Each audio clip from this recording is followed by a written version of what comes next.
3.4, résoudre des inéquations du deuxième degré. Donc, précédemment, on a vu comment résoudre des équations. Là, cette fois-ci, on va résoudre des inéquations. Donc, quand on parle d'inéquations, c'est parce qu'on va voir apparaître dans nos équations, pas dans nos équations, mais dans nos expressions, soit un plus petit ou égal, un plus grand ou égal.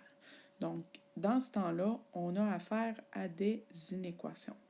La grande différence entre les deux, c'est que lorsque j'ai des équations, ce que j'ai comme solution, comme réponse, c'est une seule valeur. Tandis que lorsque je résous des inéquations, ce que je vais retrouver comme réponse, ça va être des intervalles.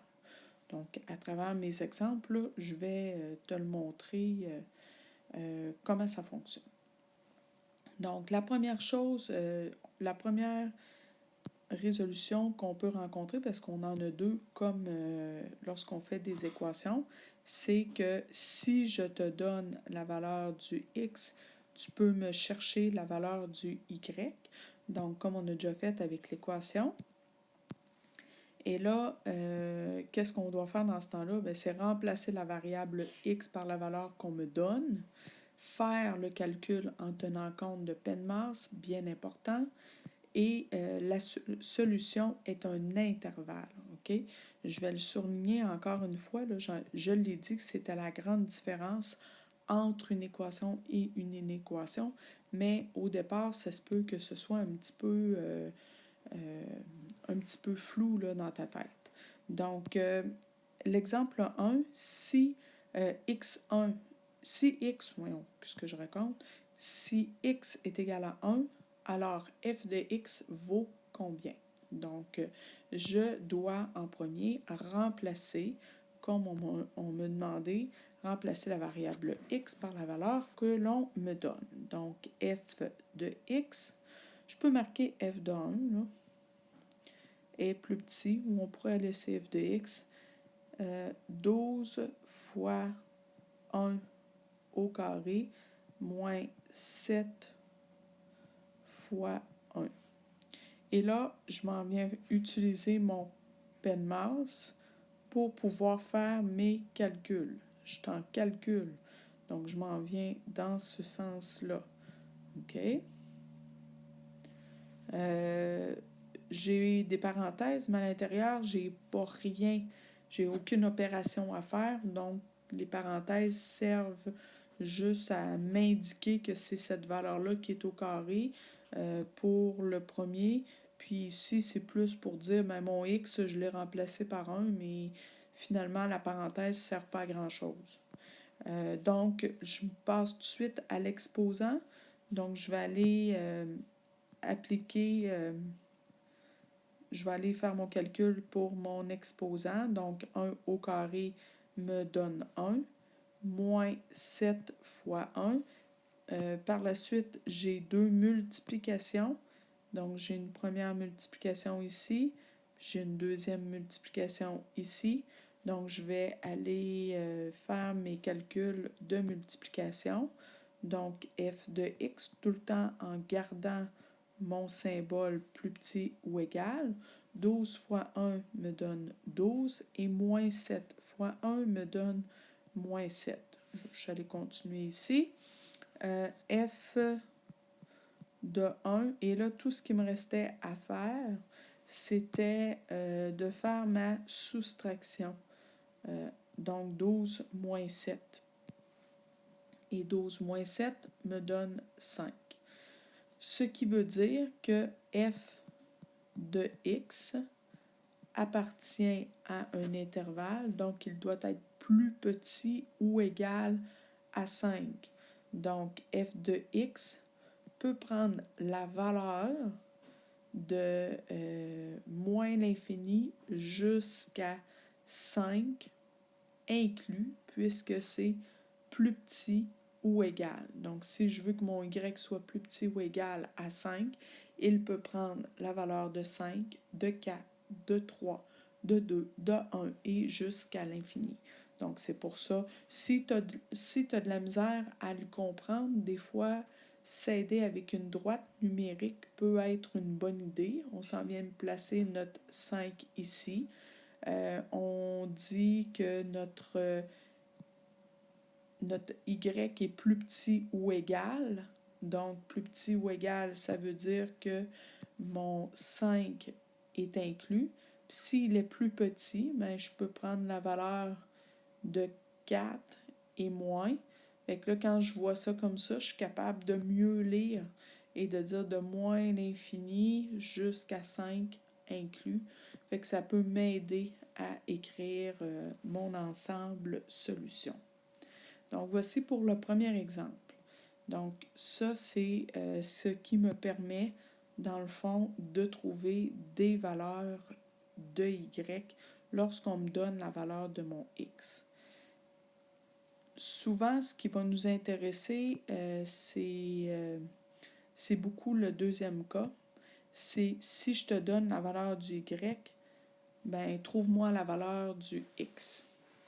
Parce que ce que je cherche dans le fond, souvent ça se trouve à être plus les valeurs de x qu'on recherche dans nos problèmes. Comment qu'on doit s'y prendre? On nous dit remplace la variable f de x par la valeur donnée s'il y a lieu, mettre l'inéquation égale à 0. Fait que là, ça ne change pas là, de ce qu'on a fait quand on résolvait des équations. Factoriser l'expression avec la technique la plus appropriée, encore la même chose. Mettre chacun des facteurs égal à 0 en ne tenant pas compte du signe d'inégalité et isoler la variable x dans chacune des expressions afin de trouver les zéros de la fonction. Fait que ça, c'est la même chose qu'on a faite dans la résolution aussi d'équations. Où est-ce que ça va se modifier un peu? Ça va être dans nos deux derniers picots. Fait qu'on reviendra là-dessus. Là. Ici, ça va être différent de ce qu'on faisait dans la résolution d'équations. Donc, allons voir avec un exemple comment on doit s'y prendre. OK? Donc, en premier, on me disait remplace le y s'il y a lieu. Donc, ici, on me dit, ben mon y vaut 0, puis on me demande de trouver la valeur de mon x. Donc, je remplace mon y par 0. Ensuite, on me dit de mettre mon équation égale à 0. Ben, égale à 0, là, je garde mon symbole d'inégalité, là, mais ce que je veux dire, c'est place toute ton expression du même côté, d'un côté de ton inégalité. Donc, dans mon cas, c'est déjà fait. J'ai mon 0 ici, puis j'ai tout le reste de mon expression à droite. Fait que c'est parfait. Par la suite, ce qu'on me dit, c'est choisis la méthode la plus appropriée pour être capable de factoriser. Cette expression-là, on le fait là, dans notre résolution d'équation. Fait que je ne me casserai pas la tête là, à t'expliquer, là, mais il faut que tu fasses toujours, tu penses à toutes tes techniques, puis que tu te poses la question laquelle qui serait la mieux. Fait que si c'était une mise en évidence simple qui était l'idéal, fait que on avait x qui était notre facteur commun, et ce qui me restait par la suite, en faisant 12x2 divisé par x, il me restait 12x. Et lorsque je faisais moins 7x, 7x divisé par x, il me restait moins 7. Par la suite, on me disait, prends chacun de tes facteurs. Donc, voici mon premier facteur. Voici mon deuxième facteur. Je te rappelle que des facteurs, c'est séparé par des multiplications. Bon, prends chacun de tes facteurs, mets-le égal à 0 et isole ton x dans chacun des facteurs pour trouver la valeur qu'il peut prendre. Donc, dans mon premier, x est égal à 0, j'ai rien à faire parce qu'il est déjà isolé.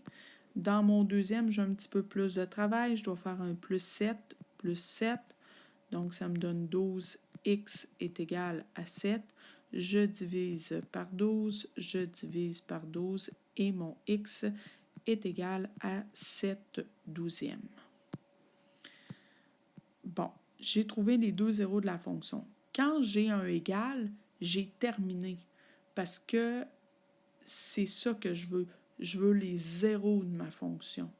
Mais lorsque j'ai une inégalité, ce n'est pas les zéros de la fonction, mais c'est un intervalle que je cherche. Donc, c'est pas exactement pareil. Et là, le croquis est vraiment important.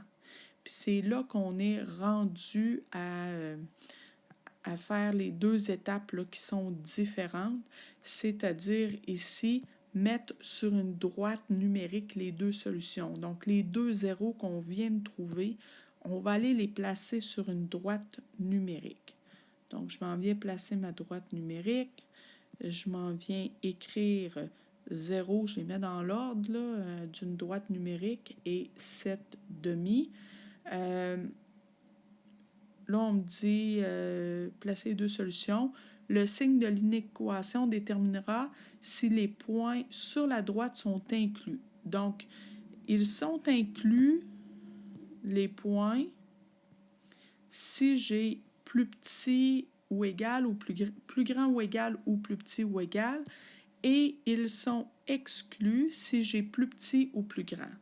Alors moi, dans mon cas, j'ai plus petit ou égal, fait que je me retrouve avec des points qui sont inclus. Donc, j'ai des points inclus. Fait que je me mets un point ici plein, un point plein ici parce qu'ils sont inclus. Puis là, on me dit par la suite, faire un croquis de la parabole avec les zéros de la fonction. Donc là, on va faire notre croquis. Fait que pour faire mon croquis, là, t'oublies pas, il faut que toujours tu te réfères, on l'a fait tantôt, là, mais on va quand même aller se référer à notre A. Il faut toujours aller voir mon A, il est comment? Mais il est plus grand que 0, fait que ça veut dire que ma parabole va être tournée vers le haut. Fait que je m'en viens comme ça ici, puis je m'en viens faire ma parabole. Donc, j'ai fait mon croquis de parabole.